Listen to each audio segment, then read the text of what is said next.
But in order to lose Dak Prescott, you have to have another quarterback that can come in and fit the goods. You could talk about going out there and getting something from him, but if it's not a quarterback, it's not going to get you anywhere.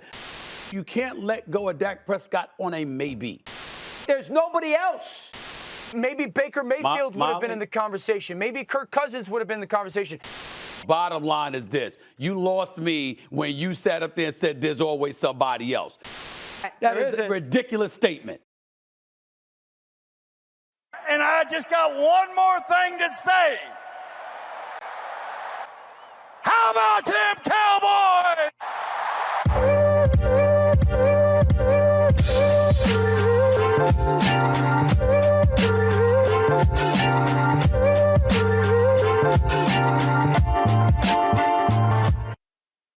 What's going on, Cowboy Nation and Angry Cowboy fans around the world?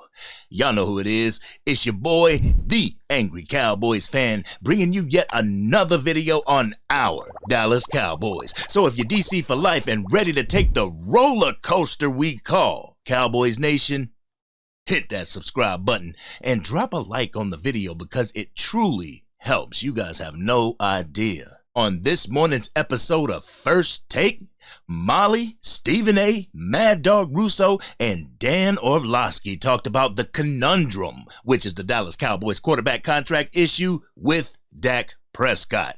So we're going to take a listen to 3 audio clips that I got for you, and then we're going to come back and unpack my raw and uncut. So, Angry Cowboys fans, let's get into the first clip. Yeah, I mean, I said I would have the day after they got absolutely smoked at home in the playoff game from Green Bay. I had said I would blow the whole thing up and start over again, both at quarterback and at head coach and Mike McCarthy and Dak Prescott. You know, when you hear Adam Schefter talk about that and the wondering of, okay, so Dak on the last year of his contract and Mike McCarthy in the last year of his contract, here's the reality in Dallas. There are going to be Super Bowl expectations without Super Bowl support. Because you can say the truth of those guys are going into the last years of their contracts. They're also going into the last years of their contracts with hey, you have to go win a divisional round or get to the NFC Championship game or you're getting fired without the necessary means to go do so, if we're being honest. And those two guys, Dak being the main of it, will get blamed. They're down 5 starters. Mm-hmm. They can't afford new people because of the money that Dak is making at $60 million and obviously the need to pay a CeeDee Lamb and a Micah Parsons. And they don't have enough draft capital to replace those 5 starters. So there's going to be this expectation to go get result, but they don't have the support roster-wise to actually go do that. And that's why I had said, like, the Cowboys are content with being good. They're content with, I guess, a little bit above average or mediocrity. And I would have moved on from both McCarthy and Dak Prescott after that Green Bay game. I can't say that I disagree with what Dan Orlovsky had to say here. Honestly, I don't agree with Dan Orlovsky too much because if it ain't Josh Allen or Patrick Mahomes, he has absolutely nothing positive to say. I learned this from the 2023 season, my rookie season, from bringing y'all this raw and uncut. I will admit, I do agree with Dan Orlovsky saying that Dak Prescott is responsible for getting this team to a Super Bowl without roster support or without the front office support. I will agree with that, but getting rid of an all-pro? That's just crazy talk, Cowboys Nation. In this next clip that I got for you, Stephen A. tries to give his take on Mike McCarthy being the head coach of the Dallas Cowboys and why Jerry Jones didn't act on Bill Belichick. So, we're going to get into that, and then we're going to come back, and we're going to talk about it. Take it away, Stephen A. Well, you're wrong. I'm not surprised. You know, I would say this to you. When it comes to Mike McCarthy, I've been on the record, doggy. I've said, listen, they should have gotten rid of McCarthy. Not that he deserved to be fired, quote, unquote, you know, with 3 consecutive 12-5 seasons. It's that you're not Bill Belichick, and Bill Belichick was available. And I think the combination of Jerry Jones and, you know, his attachment and addiction to the camera and the talking, you juxtapose that to Bill Belichick, who has no desire to do that whatsoever, and to hone in on getting those players locked in and focused on what they're supposed to be focused on instead of all the ancillary things on the outside. I think that would have been a perfect match, and I think that Jerry Jones dropped the ball in not going there and getting Bill Belichick and saying, damn it, I need a championship. Time's running out for me on my own mortality. This is what Jerry Jones is saying. I'm not joking about that. He talks about this kind of stuff. So because of that, I would have went out and I would have gotten Bill Belichick. I love the way he started off that analysis. He told Dan Orlovsky that he was wrong, but he said he was not surprised. Damn, that's savage, y'all. But anyway, not only does he get fresh with Cowboys Nation, he also gets fresh with his coworkers. You can see that. But as far as getting Bill Belichick, everyone knows that Jerry Jones would not give Bill any autonomy over the roster as well as the draft. That's Jerry, that's Stephen Jones, and that's Will McClay's job. And you could bet your bottom dollar that they wouldn't give that up. I honestly believe that the Atlanta Falcons didn't want to give up the same thing, and that's why Bill Belichick is unemployed as we speak. Now let's go ahead and get into the third and final clip that I got for y'all. Stephen A goes into talking about getting rid of Dak Prescott and what that could do for the Dallas Cowboys. This may shock you, Cowboys Nation, but I actually agree with the man. Let's go ahead and roll the clip. But to get rid of Dak Prescott, let's pump the brakes. I know that I can be critical of them because of the nauseating, disgusting fan base that is the Dallas Cowboy fan base. I love trolling them, no question about it. But in all seriousness, Dio and Doggy, here's the deal. Dak Prescott, 8 seasons, 6 winning seasons, 4 NFC East titles, 3 Pro Bowl selections, just 2 playoff victories, 2 and 5 record. I get all of that, but I'm looking at him. You go from leading the league in interceptions in 2022 to leading the league in touchdown passes in 2023 with 36. He didn't have an awful season. He had an awful game. Great season. No doubt about it. He had a great season. And so I'm looking at it from that perspective, and I'm saying to myself, okay, if I get rid of him, who am I going to get in return for him? Who's the answer? You have to think like that. No. You have to think like that, Dio, because the point is somebody has to play quarterback. Somebody. So I have no choice but to look at you if I'm talking about getting rid of you and to entertain who I'm going to get to replace you. I have no choice but to do that, okay? By virtue of the fact that somebody else has to play the damn position. So all of those things getting taken into consideration, along with the fact that I got to entertain playing Micah Parsons now. I definitely got to pay CeeDee Lamb now. You're talking about Dak Prescott and his cap hit. By the way, acting like it's a big deal. Still $55.4 million cap hit, okay? All right, the bottom line is there's only Deshaun Watson in the National Football League has a higher cap hit next season. I'm looking at all of those things, and I'm saying, okay, Dak Prescott can ball. I do know that. I'm not going to get rid of him when I don't have a definitive answer. I had to cut him off. Cowboys Nation, because he went on for a minute about it. I will put the link to it in the description so y'all can go ahead and check it out for yourself because it was a pretty dope segment. But anyway, he had to start it out with Cowboys Nation, didn't he? Why do we rent so much space in your head, Stephen A? All we want to do is represent our team. And if having faith in your team is an issue, why isn't everyone's fan base nauseating? To keep it a buck, every team starts out the season with Super Bowl aspirations, Super Bowl ambitions. It ain't just the Dallas Cowboys or Cowboys Nation. Come on, Stephen A. Y'all ready for my Raw and Uncut? Y'all ready? Let's get it. If y'all tuned into my latest video covering what Dave Hellman and Carmen Vitale had to say about Dak Prescott, you will see that myself and Stephen A. Smith kind of agree in this situation.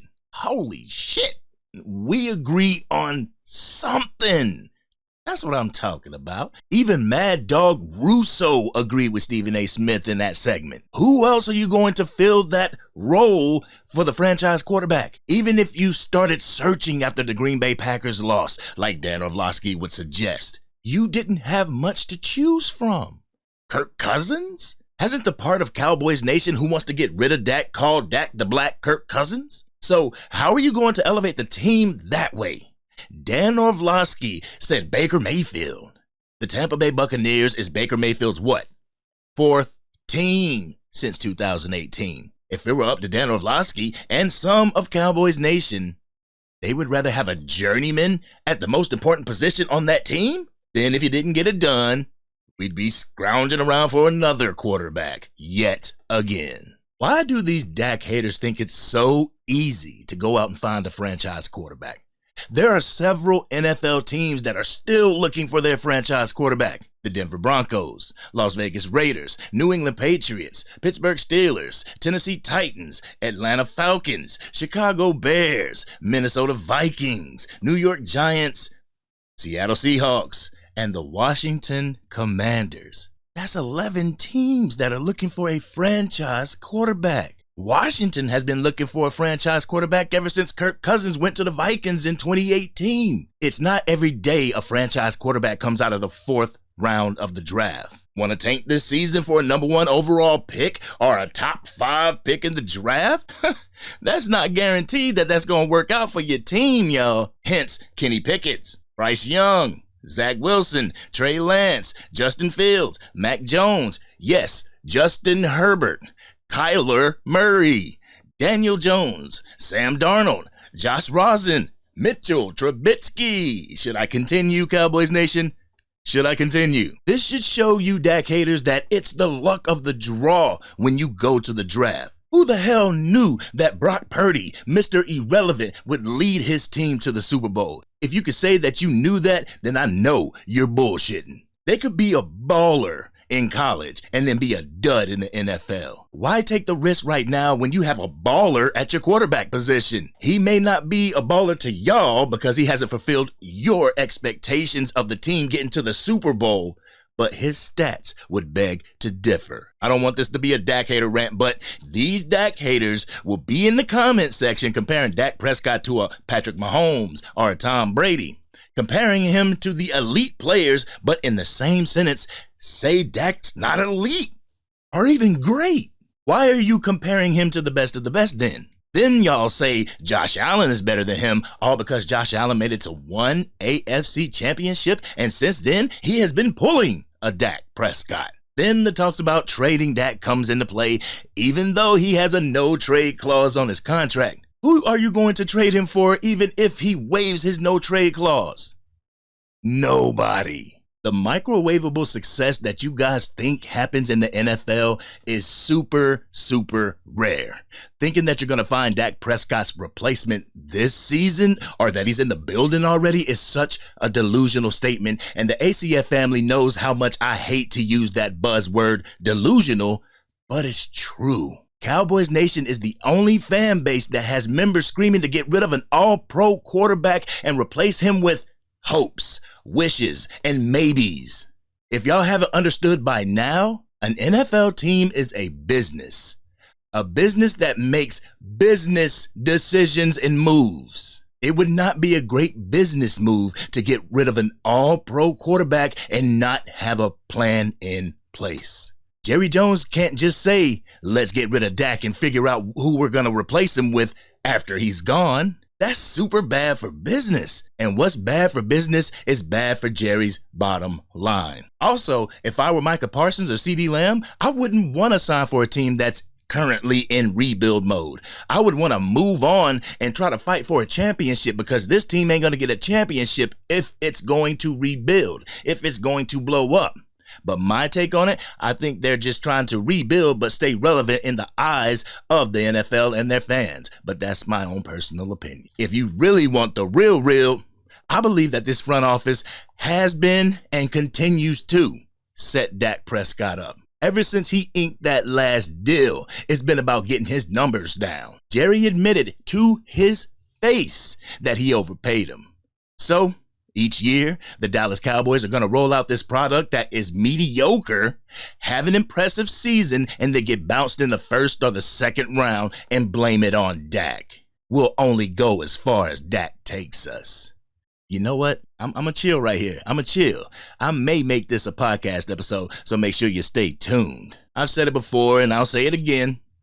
Pay Dak Prescott. Give this man a 4 or 5 year contract so we can hit the draft and attain his replacement right away. I don't know if you see it now, but the Cowboys are scrambling to get a left tackle now that Tyron Smith is a New York Jet. The team is scrambling to find a running back now that Tony Pollard is a Tennessee Titan. They're scrambling to find the middle linebacker, the defensive end, the cornerbacks, and the center. Why? Because the Dallas Cowboys front office is reactionary. They only move when something happens. Just look at the defensive coordinator position. Instead of thinking about the person's replacement the moment that the defensive coordinator has any type of head coaching offers, y'all sat and waited, which was pretty crazy to me. But thank goodness Mike Zimmer was up for the job. The quarterback position is the last place you want to get caught off guard with. Letting Dak Prescott go without a viable plan in sight would be too reactionary. Stop letting your emotions dictate what should be done with this team. Just like you say deadlines make deals, Jerry Jones, deadlines make reactionary signings. Deadlines make irrational decisions. So don't wait till the last minute. This has been your boy, the Angry Cowboys Fan. What did you feel about what the crew of First Take had to say? What is your take on Dak Prescott's issue? Let's have that conversation in the comment section. If you're digging the content and want to help the channel get to its goal of 7,000 subs, hit that like button because it helps us get this content to even more Dallas Cowboy fans. If you're DC for life, no matter what, hit that subscribe button. Hit the bell so you can stay notified whenever I go live or whenever I release a video. Let's stop waiting until the last minute to get Dak Prescott's deal done. If Jerry would have got the deal done in February, we would have had money to retain some of these pieces that just walked out of the door. Now we're waiting for the leftovers from free agency. Leftovers that Jerry Jones and the Dallas Cowboys will expect Dak Prescott to win a Super Bowl with. This has been your boy, the Angry Cowboys Fan, and I'm out.